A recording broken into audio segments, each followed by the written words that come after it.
Oke, Bismillahirrahmanirrahim. Assalamualaikum warahmatullahi wabarakatuh.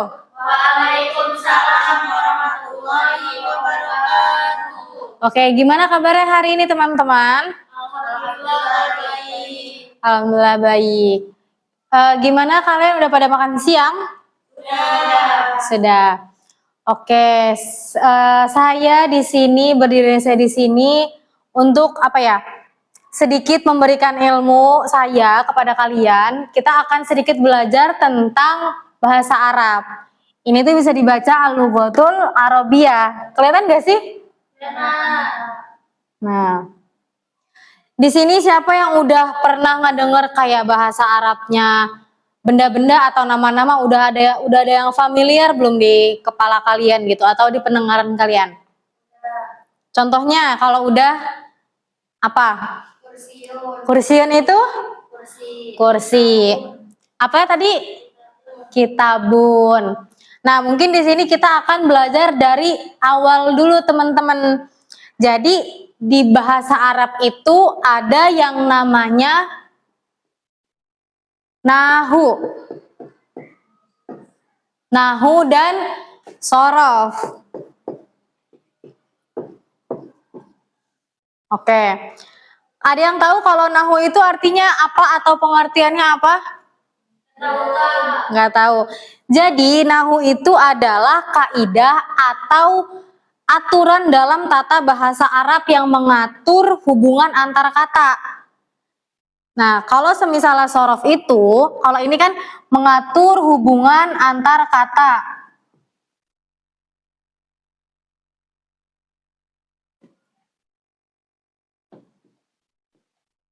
Nah, kalau sorof itu adalah kaidah atau aturan dalam bahasa Arab yang mengatur perubahan suku kata.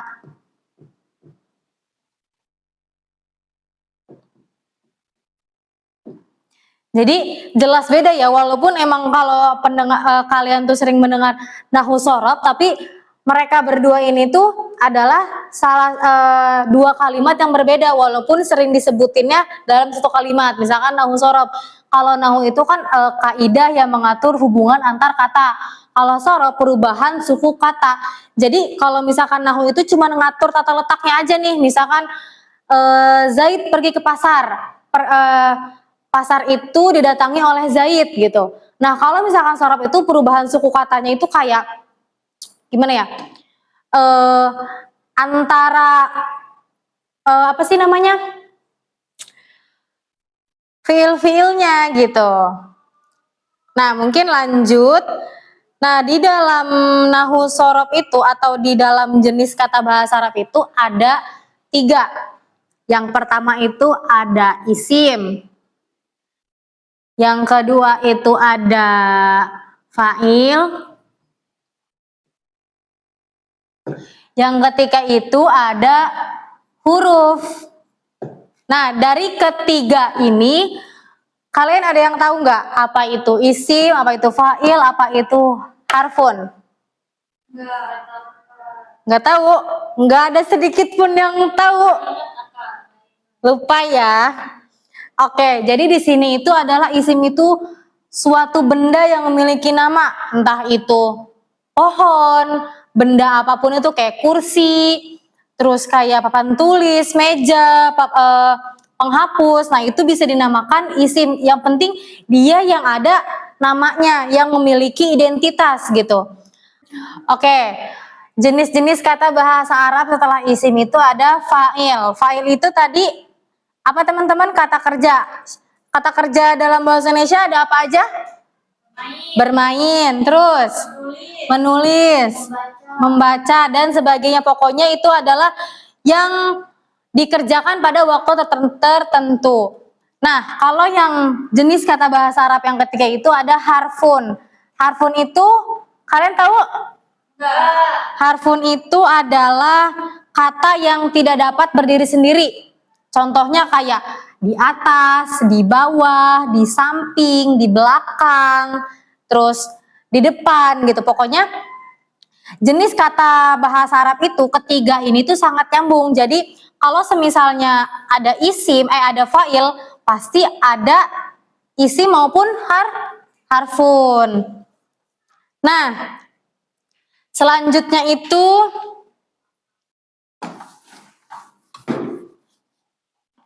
ada isim. Isim, coba saya pengen tanya isim dari nama orang, contohnya dalam bahasa Arab siapa? Aulan. Kaulan. Firdatu. Fir? Ahmad ke Ahmad. Ahmad. Oke. Kalau misalnya isim dari kata dari bahasa Arabnya hewan, apa? Siapa yang tahu? Kalau hewan? Kitun. Ini nama orang, ini nama hewan. Kitun.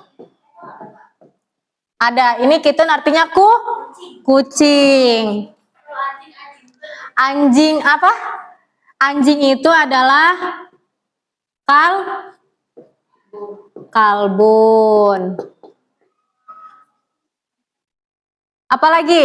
Hewan apalagi?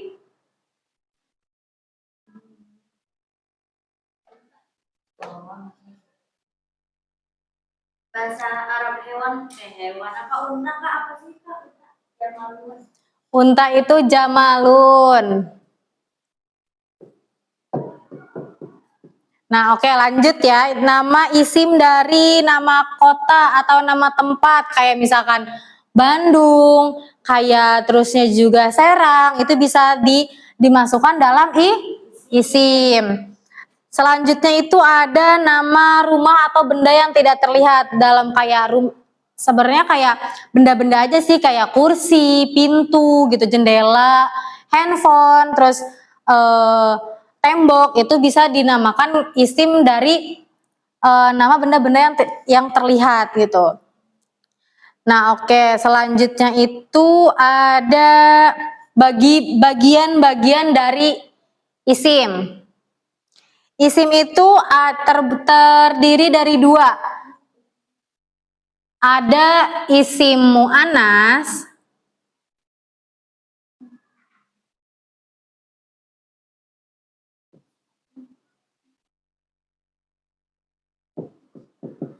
ada isim muzakkar. Udah ada yang pernah dengar belum? Belum. Jenis-jenis isim.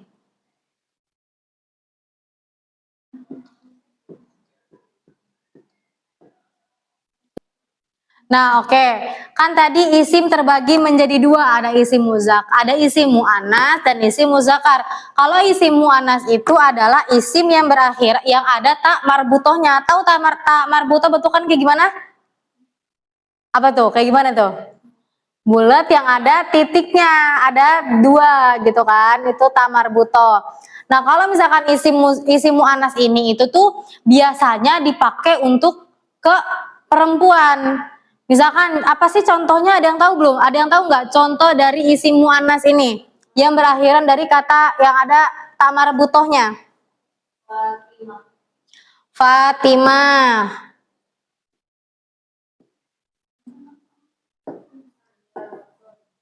Saya rotun. Aduh, nggak muat lagi. Madrasatun. Nah, gitu ya. Pokoknya setiap yang ada tamar butohnya ini itu adalah yang disebut isim muannas. Oke, lanjut kita ke isim muzakkar. Nah, kalau isim muannas itu adalah isim yang berakhiran tamar butoh dan biasanya dipakai untuk perempuan. Sekarang itu isim muzakkar itu adalah biasanya yang dipakai untuk dianggap sebagai laki-laki. Jadi dia itu nggak ada tuh tamar butohnya. Dia contohnya itu seperti baitun. Siapa yang tahu artinya baitun? Rumah. Terus juga, nah ini tamar butoh atau tatanis? Tatanis. Terus juga ada maktabatun. Maktabun, sorry. Maktabun. Nah, ini tuh artinya meja. Nah, jadi jelas ya perbedaannya antara isim mu'annas sama isim Muzakar. Kalau isim muannas apa? Perempuan. Yang ada tamar butohnya. Kalau isim muzakar adalah yang menunjukkan laki-laki dan dia tidak ada tak. Nah, dan tidak ada tamar butohnya. Oke. Dari isim-isim muannas sama muzakar ini ada yang mau ditanyakan atau ada yang belum paham? Mereka mau nanya, Boleh? ada nggak sih Kak ciri-ciri lain gitu untuk membedakan isim muannas sama isim mudzakkar selain dari kata nis itu? Ada. Nah, jadi isim mudzakkar ini bisa dibagi lagi. Ada muzakkar hakiki,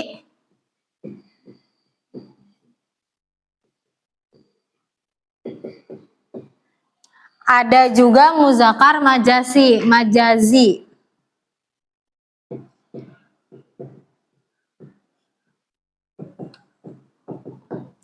Apa ini perbedaannya? Kalau misalkan muzakkar hakiki itu menunjukkan makhluk hidup yang berjenis kelamin jantan, kayak rojulun, ada rojulun, ada juga asadun. Siapa yang tahu artinya asadun? Jantan. Nah, pokoknya kalau muzakkar hakiki itu adalah yang menunjukkan dia itu adalah makhluk hidup. Jadi dia kalau yang hakiki itu hidup, jadi benar kan? Hakiki itu benar-benar nyata adanya. Nah, kalau muzakkar majazi itu adalah benda mati yang digolongkan sebagai laki-laki dalam tata bahasa Arab. Contohnya kayak babun, kursiun, kitabun, pokoknya sejenisnya, pokoknya yang tidak ada tak marbutohnya. Nah, selanjutnya itu dari isim muannas. Yang ada tadi kan kalau isim muannas tadi ada contoh yang saya kasih tahu itu yang ada tak marbutohnya. Nah, ini tuh juga ada yang bernamakan alif maksuroh.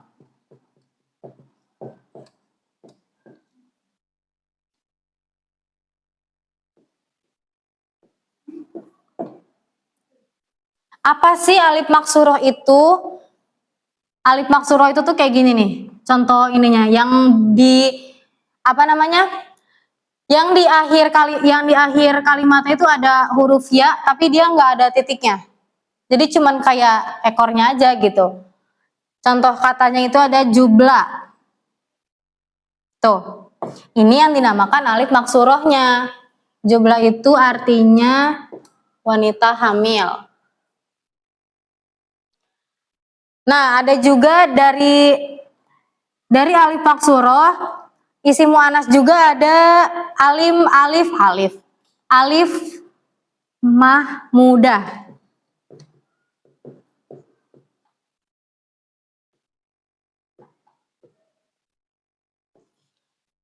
Ada yang tahu alif mahmudah itu apa? Enggak.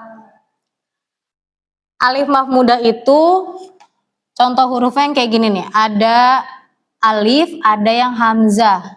Aduh. Tuh, jadi setiap kalimatnya itu ada di belakangnya ada alifnya, ada hamzahnya juga. Contohnya itu, sebentar ya. Contohnya itu kayak sokhroun. Nah, ini yang dinamakan alif mahmudahnya. Jadi isim muannas itu enggak semuanya ada yang ada tamar butohnya, ada juga yang ada alif maksurohnya, ada yang alif mahmudahnya. Nah, oke, dari isim-isim ini ada yang masih ditanyain lagi? Mau nanya Kak. Oke, boleh. Itu kenapa namanya mudzakkar dan muannas? Dari Kenapa namanya muzakkar sama muannas? Asal usulnya, kalau yang saya tahu dan saya baca itu dari perbedaan antara perempuan dan laki-laki. Kalau misalkan perempuan itu kan, kalau misalkan laki-laki itu adalah muzakkar atau ya, kalau semisalnya perempuan itu adalah unsa. Jadi ada di mana ayat Quran itu Allah itu menciptakan perempuan dan laki-laki. Wa ma khalaqaz dzakara wal unsa. Nah, itu zakaronya itu adalah laki-laki dan unsanya itu adalah perempuan gitu. Itu yang itu kenapa bisa dinamakan isim mu'annas sama isim muzakkar. Oke, ada yang mau ditanyain lagi? Udah Kak, cukup. Oke, cukup. Oke, mungkin kita lanjut. Kalau semisalnya nggak ada lagi ya, nggak ada lagi yang ditanyain tentang isim, kita beralih ke fiil. Apa tadi fiil? Kata kerja.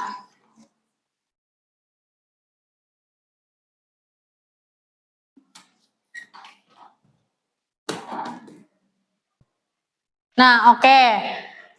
Yang selanjutnya itu kita akan membahas tentang fiil atau fa'il. Tadi apa fiil itu teman-teman? Kata kerja. Tadi apa kata kerjanya yang pertama?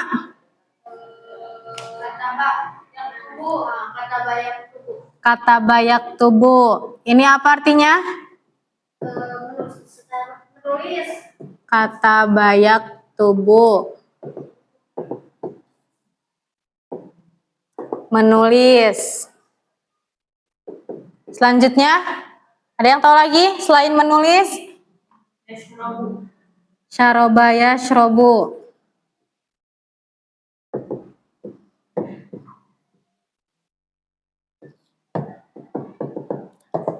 Minum. Nah, semua pokoknya yang maksud dari kata kerja itu adalah apa yang akan dilakukan sekarang atau apa yang dilakukan yang sudah lampau gitu. Contohnya kayak kata bayak tubuh itu menulis, syaroba yashrobu itu minum. Makan, ada yang tahu makan? Ada yang tahu bahasa Arabnya kata kerjanya makan? Akala.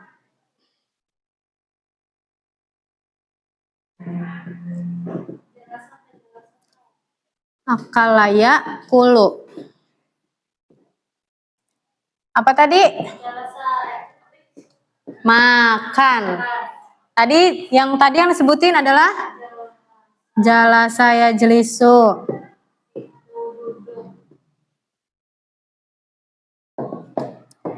Duduk. Nah, kalau misalkan dalam bahasa Arab, nggak mungkin dong semuanya itu dipakai. Kayak misalkan Fatimah sedang makan, nggak mungkin Fatimah tuh akala yakulu gitu kan, karena kepanjangan. Pasti dia itu ada memakai domirnya gitu. Kalau misalkan udah pakai domir, pasti dia ada isimnya atau ada harfunnya. Nah, berarti dari fiil ini tuh dia bisa dibagi menjadi fiil. Ada yang tahu macam-macam fiil?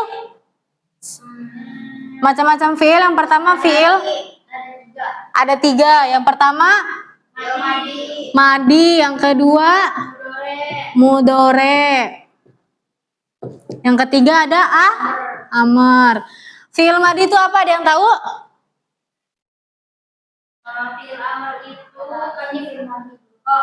Fiil madi dulu Kak. Ya, fiil madi ada yang tahu? Yang menunjukkan peristiwa atau pekerjaan di masa lampau. Di masa lampau. Jadi yang dulu-dulu ya, kayak semisalnya kemarin saya pergi ke pasar. Nah, kalau mudore? Mudore itu yang sedang dilakukan apa yang dikerjakan. Yang sedang dilakukan. Jadi misalnya kayak saya sedang minum, saya sedang makan, saya sedang duduk, saya sedang berenang. Pokoknya yang sedang dilakukan masa sekarang. Nah, kalau fiil amar itu ada yang tahu apa? Kata perintah. Kata perintah. Contohnya kata perintah? Untuk masuk. Ya, uktub, tulislah, kayak pergilah gitu, terus tidurlah, duduklah. Jadi kata amar itu adalah kata yang kata kerja yang menyuruh gitu atau memerintahkan seseorang. Nah, kan kalau semisalnya kita langsung pakai file-filenya itu kan nggak bakal nyambung ya. Mungkin kita di sini bakal belajar tentang ini dulu, domir dulu. Ada yang tahu domir? Gak ada yang tahu. Domir itu tuh kayak kata ganti, karena kan. Nah betul. Jadi itu tuh macam-macam domirnya wahumahum. Jadi maksud dari domir itu adalah kata ganti. Kayak semisalnya Ahmad pergi ke pasar. Jadi nggak harus disebutin si Ahmadnya. Jadi kayak dia pergi ke pasar. Dianya itu dia karena kalau misalkan dia itu adalah Ahmad, otomatis Ahmad itu laki-laki. Jadi dia atau Ahmad dia laki-laki itu pergi ke pasar. Nah, saya di sini akan apa ya?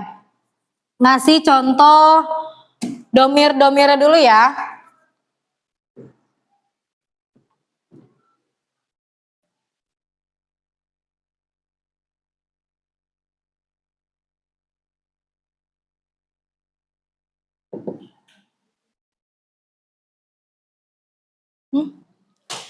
Sorry.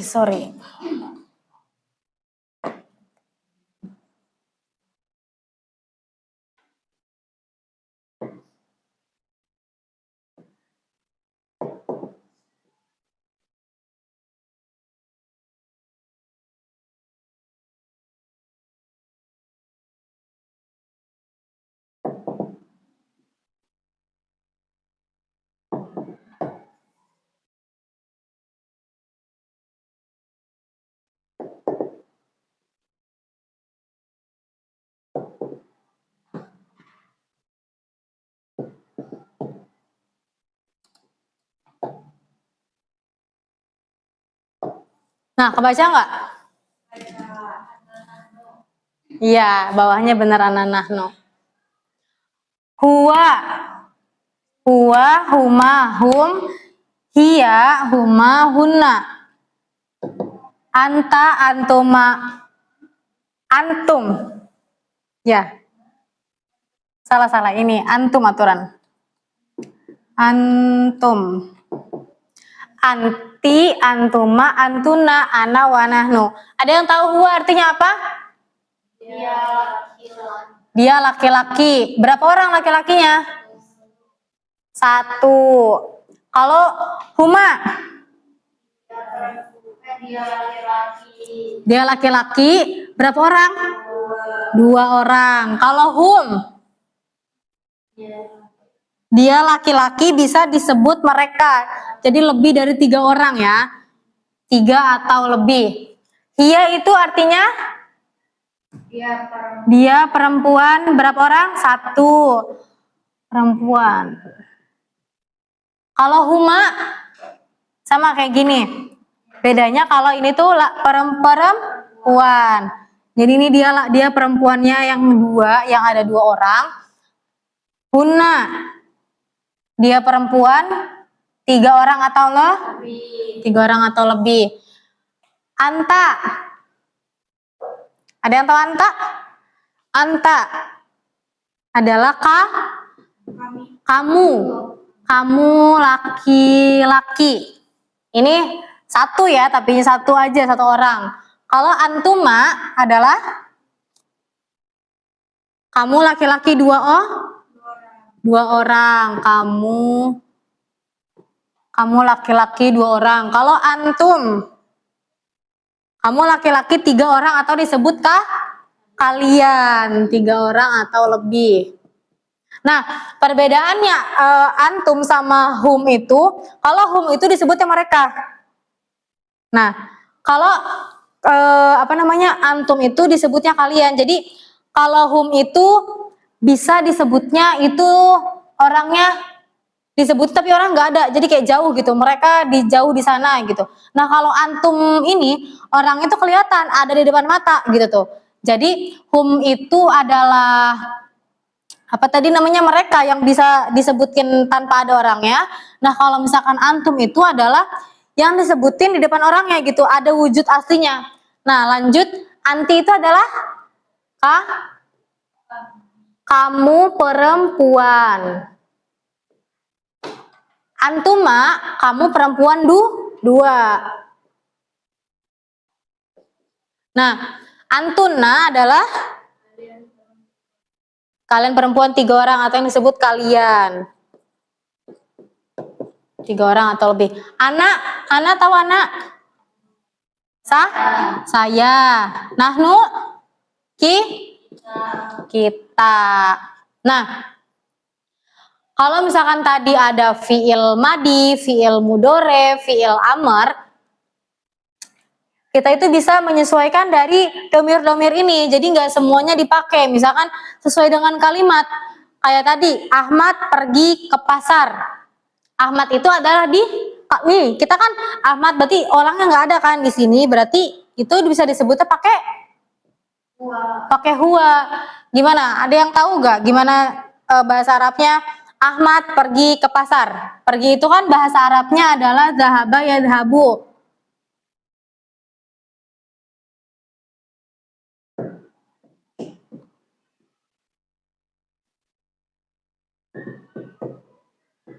Zahaba yadhabu. Nah, kalau misalkan kita pakai domirnya huwa, berarti ini yang kita ambil depannya. Ini yang dinamakan fiil mudore. Fiil madi, sorry salah. Fiil madi yang sudah dikerjakan. Nah, jadi Ahmad pergi ke pasar. Berarti itu kan orang sudah menceritakan kalau si Ahmad itu sudah pergi ke pasar.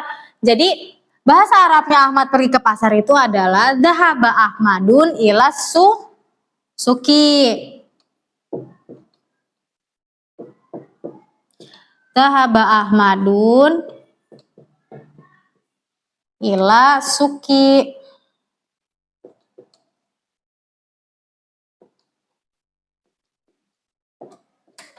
Nah, kenapa pakainya zahaba? Karena ini kita memakai fiil madi. Jadi fiil yang ada di masa lampau.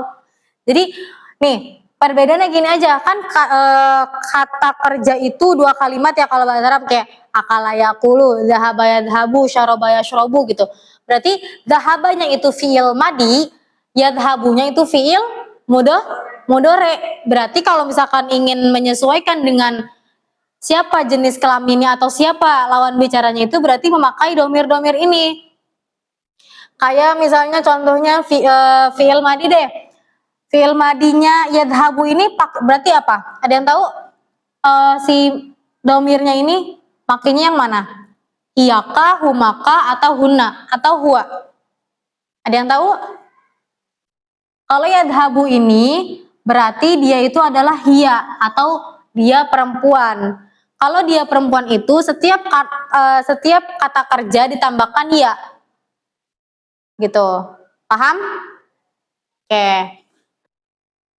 Oke. Jadi kita bakal ngulangin ya yang tentang fiil mudhari dulu nih. Tapi sebelum itu tentang domir-domir ini saya mempunyai yel-yel. Dari ya. Gimana tuh Kak yel-yelnya Kak? Sabar, saya ingin menghapus dulu. Oke, nih kita ulang ya yang tulisannya tuh lebih jelas. Huwa, huma, hum.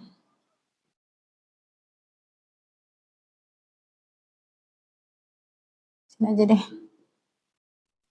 Hiya, huma,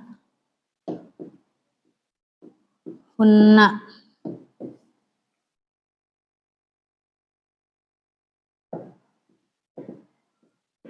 Anta,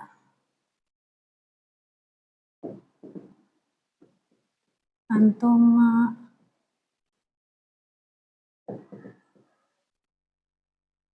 antum,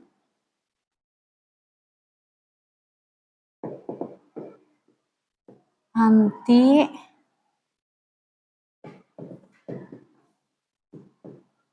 antuna, antuma.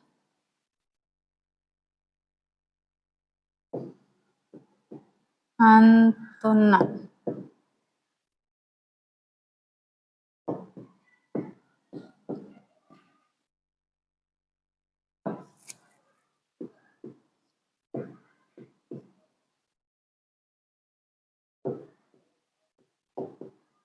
Nah, ada yang pernah dengar nadanya kayak gini nggak? Saya lupa nada aslinya. Kayak huwa, huma, hum. Ada apa nggak lagu? Maksudnya lagu aslinya itu lagu beda nada. Kalau kamu gimana? Coba nadanya silahkan. Contoh kecil, nggak apa?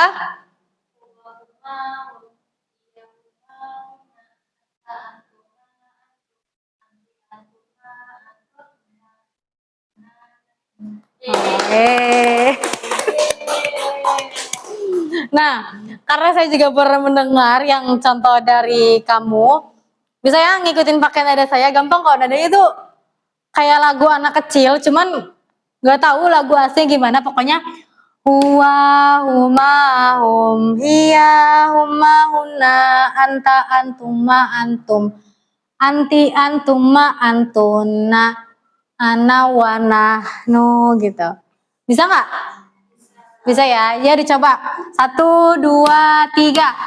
Huwa, huma, hum, hiya, huma, huna, anta, antuma, antum, anti, antuma, antuna, ana, wana, nu. Sekali lagi, biar semangat, semangat dong. 1, 2, 3. Huwa, huma, hum, hiya, huma, huna, anta, antuma, antum, anti, antuma, antuna, ana, wana, nu. Nah, itu kan biar kita apa ya, nginget aja gitu ya urutan-urutan dari domir. Nah, nih saya ingin apa ya, ngasih contoh lagi nih biar lebih jelas tentang fi'il mudhari dari domir-domir ini. Misalkan kita pakai domir, kita pakai fi'ilnya itu tentang syaraba yashrobu. Syaraba yashrobu.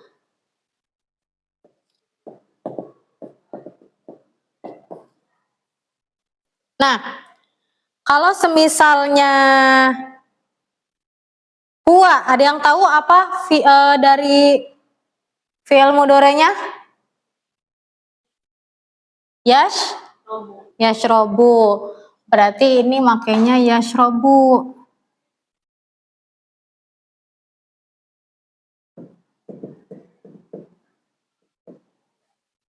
Kalau huma ada yang tahu? Karena itu menunjukkan dua.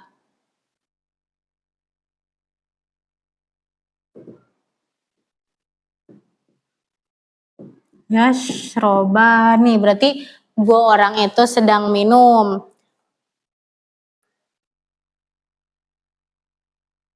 Kalau hum,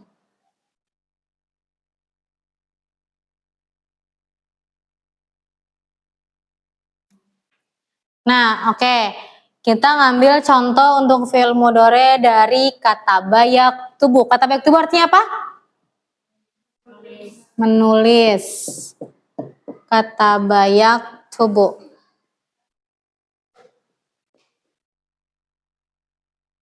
Nah, ada yang tahu huwa itu kalau misalnya dipakai fi'il itu jadinya kayak gimana? Kah? Huwa itu adalah yaktubu.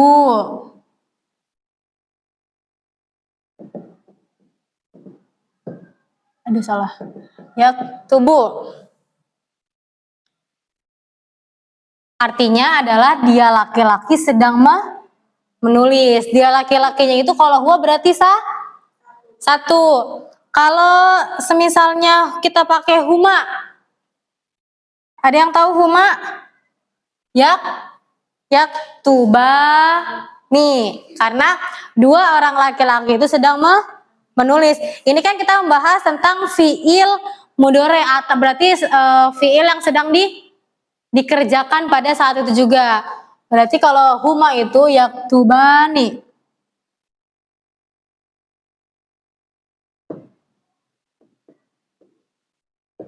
Yaktubani.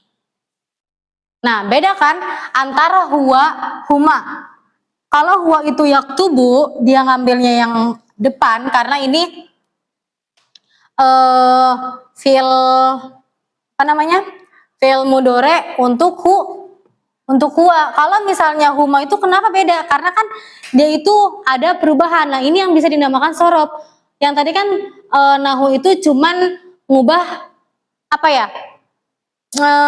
Tata apa ya? Tata perkataannya aja. Nah, kalau ini tuh bisa ngubah apa namanya? Penulisan, bisa juga ngubah letak-letaknya atau maksudnya gitu. Jadi kan nggak semua kata ba itu tuh atau setiap kata kerja yang paling depan itu untuk si dia laki-laki gitu. Katin sih gue ngomong apa ya? Oke, lanjut. Kalau tadi kita udah ngebahas yang huma, berarti sekarang yang huma ada yang tahu? Yang huma ada yang tahu nggak dari fi'il mudhari dari kata bayak tubuh? Hum itu yaktubuna. Dia masih memakai huruf ya di depannya. Yaktubuna.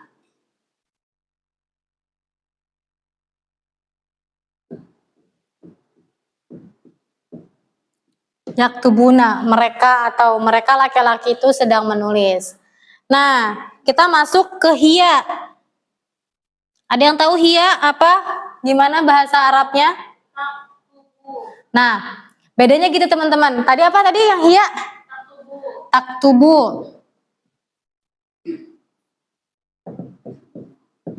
Taktubu. Nah, beda ya. Kalau huwa atau dia laki-laki itu, dia itu memakai depannya huruf ya. Kalau misalkan dia perempuan, pakai huruf depannya itu adalah ta. Jadi perbedaannya gitu. Jadi enggak apa namanya? Yang membedakan dalam kosakata bahasa Arab itu dilihat dari awal suku katanya ini. Dia itu ta atau ya gitu. Berarti taktubu itu adalah termasuknya iya. Kalau huma ada yang tahu? Yaktubu huma. Nah, taktubani. Tuba.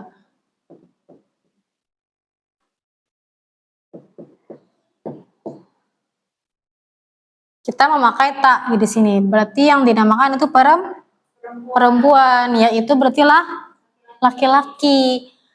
Iya taktubu, huma taktubani, hunna yaktubna. Itu Pak ya, kan katanya kalau misalkan perempuan pakainya. Nah, tadi kan kata saya itu yang tak tanis ini maupun yang ya itu bisa bisa membedakan dia itu bisa perempuan atau laki-laki. Dan ternyata, mohon maaf saya salah. Jadi kenapa bisa ta hiya itu, kenapa bisa huwa itu ya? Jadi itu mah udah dari pada dasarnya tasrifan lugawinya gitu kan. Jadi nggak ada keterangan tentang ta tanis itu adalah untuk perempuan atau untuk laki-laki, yang ya itu untuk laki-laki gitu. Oke, lanjut. Yang anta ada yang tahu bagian yang anta? Anta.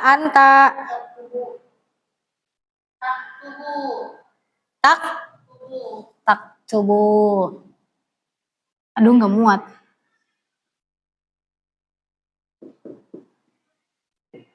Kamu laki-laki sedang menulis. Antuma. Ada yang tahu?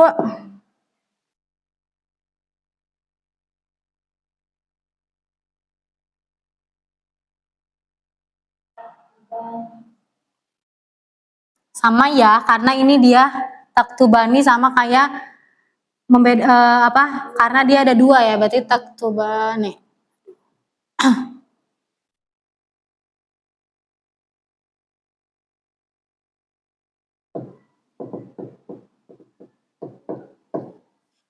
Antum.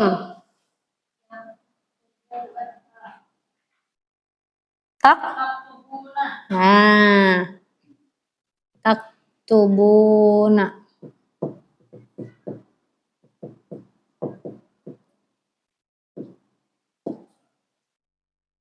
Bisa ya, jelas ya perbedaannya. Jadi yang tadi lagi itu nggak ada yang namanya yang bisa membedakannya itu Cuman dari huwa huma humnya itu. Jadi kalau misalkan yang ini contoh dari kata bayak tubuh itu, kalau huwa itu pakai yak tubuh sama. Kalau semisalnya dia itu akala yakulu. Nah, kalau laki-laki, kalau dia laki-laki makan itu berarti ya yakulu. Kalau huma itu ya kulani. Kalau hum ya kulun. Sama kalau hiya berarti tak, enggak, yang makan tak kulu. Huma tak kulani. Nah, huna adalah tak ya kul. Nah, gitu perbedaannya. Sama ya, berarti kalau ini anti itu berarti ada yang tahu anti? Tak tubi. Nah, beda ya. Apa yang membedakan?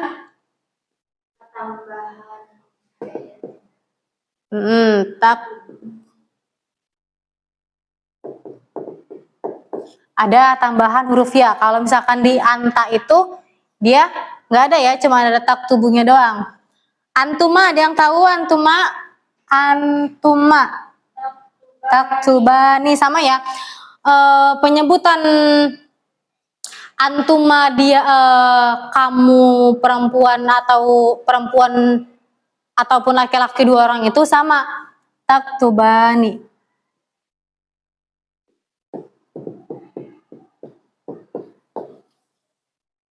Antuna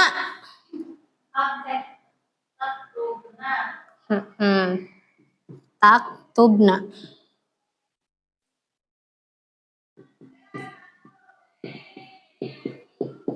Nah, sekarang ini nih yang paling gampang. Anak.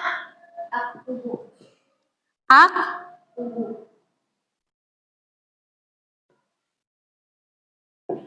Nahnu. Nak. Nak tubuh.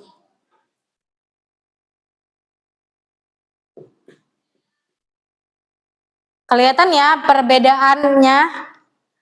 Kalau misalkan kita memakai domir, jadi nggak semua. Kalau kita memakai fiil-fiil itu nggak di semua disebutin. Saya, kata bayak tubuh, enggak, itu udah beda lagi artinya gitu. Jadi penempatan domirnya juga kalau semisalnya salah itu artinya bakal salah. Contoh deh, contoh kalimat yang lengkap gitu. Misalkan dia perempuan itu menulis di dalam kelas. Ada yang tahu?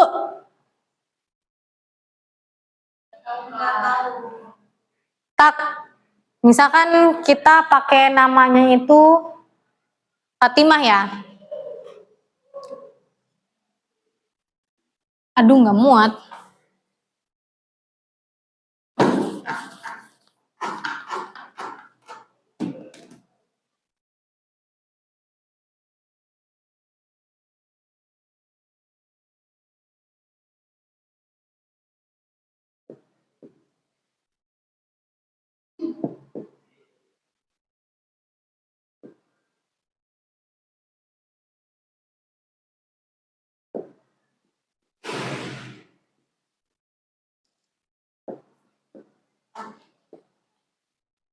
Tak tubuh fil fasli, berarti itu artinya kalau tak tubuh ini kita memakai hi.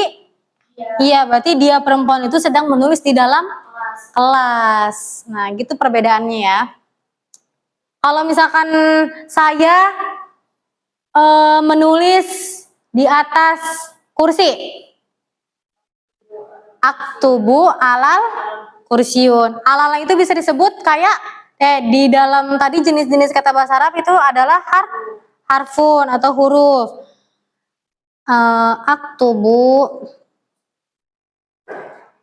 alal kursiun.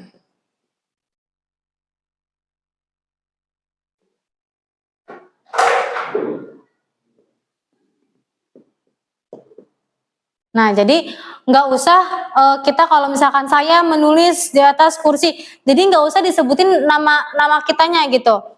Cukup aja aktubu, ya itu udah menandakan kalau itu adalah saya sedang menulis gitu. Oke, sampai sini sudah paham? Oke. Oke, selanjutnya tadi kan kita sudah membahas tentang fiil madi, fiil mudhari, sekarang tentang fiil amar.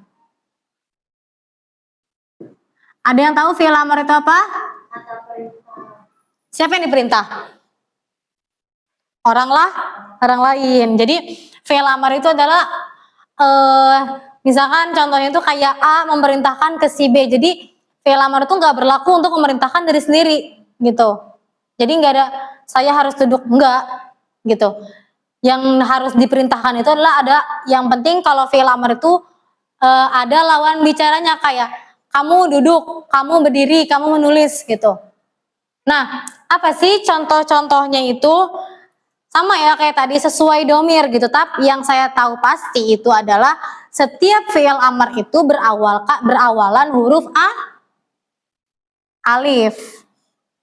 Contohnya nih dari jalasa ya jelisu.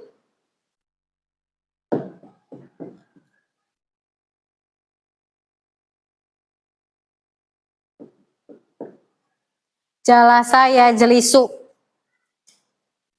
Kalau misalnya kita ingin memakai fiil amar, contohnya gini, ijlis.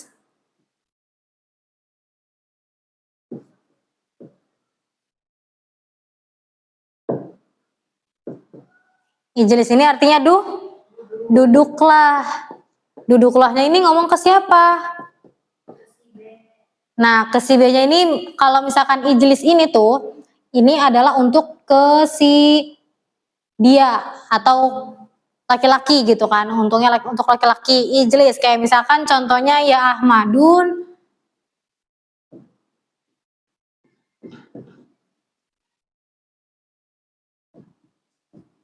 ijlisu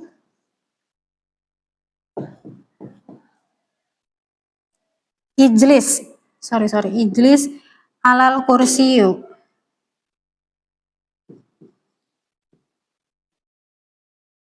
Nah, jadi ini yang disebut fiil amar itu adalah ini ijlis. Si ijlisnya ini jadi apa namanya? Enggak semua fiil amar itu sama kayak tadi, enggak dipakai semua. Jala saya jelisu ya Ahmad, jala saya jelisu, enggak. Itu pemborosan kata. Jadi untuk mengambil fiil amar itu adalah yang menandakan ini ada huruf alifnya gitu. Itu adalah kata perintah atau fiil amar. Sama iglisu. Aku kalau misalkan akalaya akulu itu kan nggak mungkin kan akul. Kalau akul kan berarti contohnya saya makan, saya sedang makan. Nah, kalau makan itu dari kata akalaya akulu itu adalah fiil amarnya adalah kul. Ya kan? Kul, makanlah. Isyrab, minumlah gitu kan. Jadi untuk kosakata yang apa namanya? Untuk fiil amar itu nggak semuanya harus memakai alif. Ada juga yang kayak akalaya akul itu bisa kul, terus syaraba yashrubu isyrab gitu. Zahaba yadhabu itu idhab. Nah, yang selanjutnya itu tadi kan kita kita balik lagi ke materi yang belakang itu. Tadi kan ada yang masih ingat harfun itu apa?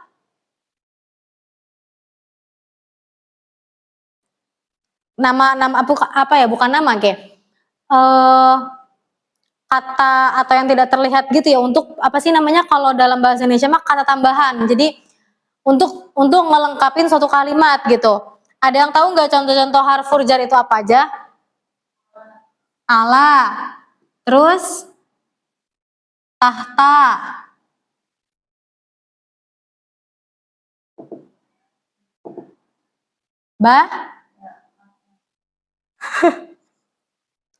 ila, min. Kalau ala itu yang tahu artinya apa? Atas, tahta, bawah. Jadi ini apa ini?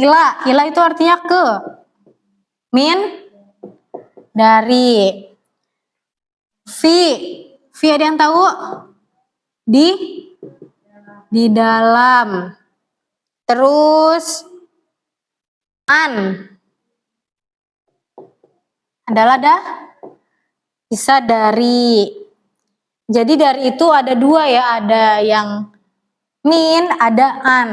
Jadi untuk menyempurnakan kalimat itu bisa menggunakan harful jar ini, gitu.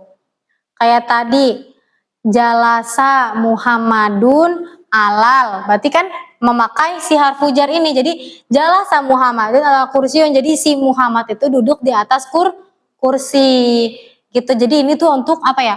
Pelengkap kalimatnya aja gitu. Mungkin cukup sekian materi pada hari ini. Mungkin nanti selanjutnya bisa dibaca-baca ulang tentang materi yang sudah kita pelajari. Oke, kurang dan lebihnya mohon maaf. Wassalamualaikum warahmatullahi wabarakatuh. Waalaikumsalam warahmatullahi wabarakatuh.